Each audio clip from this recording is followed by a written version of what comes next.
একটা হাদিস ভালো করে মনে রাখবেন, পারলে ঘরের মধ্যে টানায়া দরজার মধ্যে ঝুলায়া রাখবেন হাদিসটা। আল্লাহর নবী বলেন কিয়ামতের ময়দানে সব আমলনামাগুলো আল্লাহর সামনে যাবে। আল্লাহর সামনে যাওয়ার পর ওই আমলনামাকে আল্লাহ একটা রূপদান করবে, ওই আমলনামার জবান আল্লাহ খুলে দিবেন।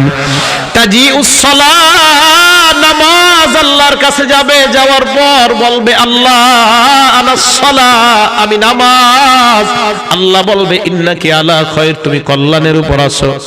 প্লিজ মেহেরবানি করে হাদিসটা শুনেন কি কয়। নামাজ যাবে, একটা কথা বলবে নামাজ, আল্লাহ আমি নামাজ। আল্লাহ জবাব দিবে একটা, তুমি কল্যাণের উপর আছো। শেষ।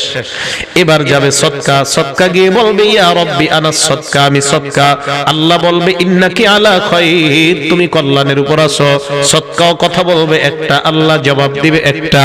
ওয়াজিউস সিয়াম, রোজা গিয়ে বলবে আনাস সিয়াম ইয়া রব্বি, আমি রব, আমি হলাম রোজা। আল্লাহ বলবে ইন্নাকা আলা খায়র, তুমি কল্যাণের উপর আছো।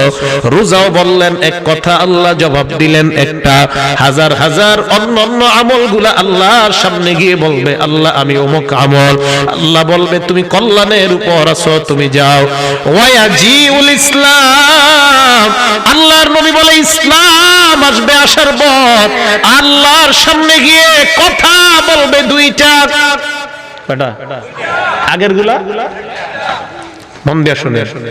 ইসলাম গিয়ে বলবে কথা দুইটা, আল্লাহ জবাবও দিবে দুইটা। সুবহানাল্লাহ। আগের গুলা কথা বলছে কয়টা, আল্লাহ জবাব দিছে কয়টা। ইসলাম গিয়ে বলবে আনাল ইসলাম ওয়া আনতাস সালাম, আল্লাহ আমি ইসলাম, তুমি হইলা সালাম। আল্লাহ বলবে হ্যাঁ তোমাকেই তো খুঁজতেছিলাম। আখযু বিকা, এক নাম্বার জবাব আল্লাহ, আমি তোমার কারণে কাউকে কাউকে আজকে ঘেড়িরা ধরবো, পাকড়াও করব, জাহান্নামে নিক্ষেপ করব। বলেন নাউযুবিল্লাহ।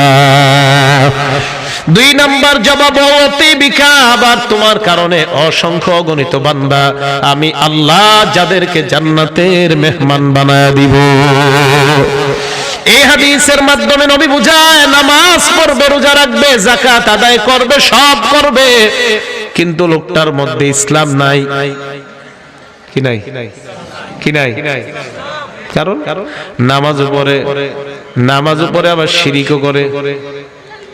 ওলামায়ে কেরাম, বর্তমান বাংলাদেশে ওলামারা এই জন্য অন্তর সিরা জনগণকে বুঝাইতে চায়, ও ভাই আপনি ইবাদত বন্দেগী সব করেন, কিন্তু যদি শিরিক করেন তো আপনার সব শেষ।